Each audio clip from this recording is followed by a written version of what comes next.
अरे का हो सखी का हाल बा? अरे का बताई ए सखी, ऐसन आदमी से हमार बियाह हो गए सुना। कैसन हो? बतावत है। बतावा। हमके मिलल बाला मन से बजावा,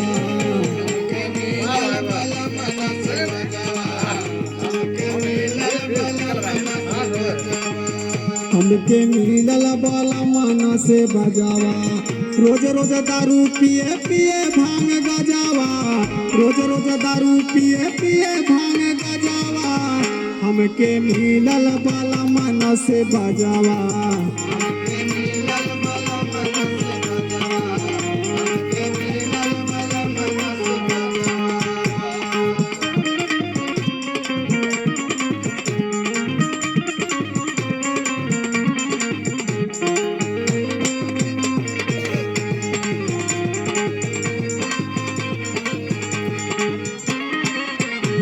और ये सखी सुना, सुनावा ये सखी। ओकर आदत इतना खराब है सुना। सुनावा। पी के आवेला त करेला लड़ाई,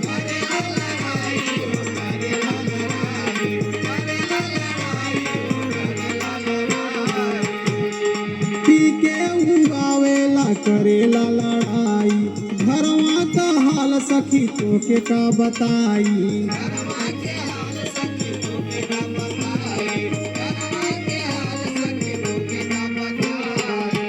और सुनाए सखी, कौनो काम उम ना करत है, बतावा कैसे खर्चा चली। करेला नाही कौनो काम कजावा, करेला नाही कौनो काम कजावा। हमके मिलल बाला मन से बजावा।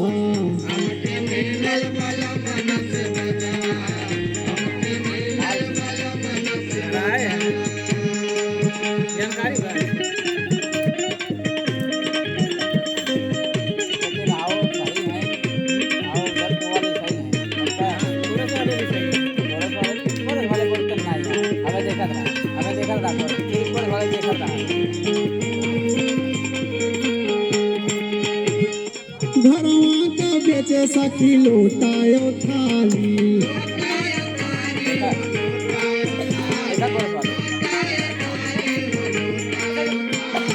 घरवा का बेचे सखी लोटायो थाली।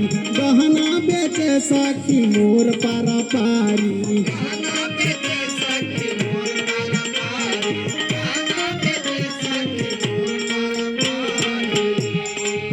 और सखी सुना। सुनावा। कर जाऊ लेता सखी दई के पाया जावा, कर जाऊ लेता सखी दई के पाया जावा। हमके मिलल बाला मन से बजावा।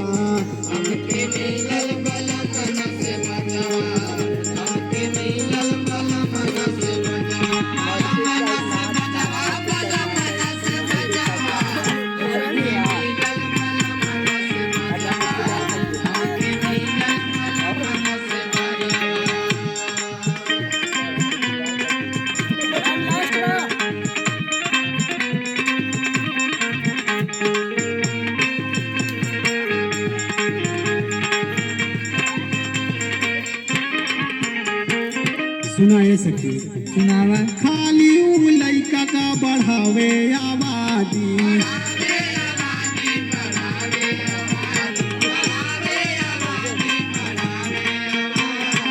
खाली लइका का बढ़ावे आबादी। असवा में घरवा का करे बर्बादी।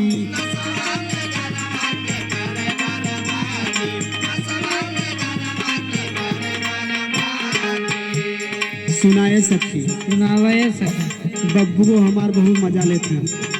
बब्बू ना हाल बुझे गो रख ले मजावा, बब्बू ना हाल बुझे गो रख ले मजावा।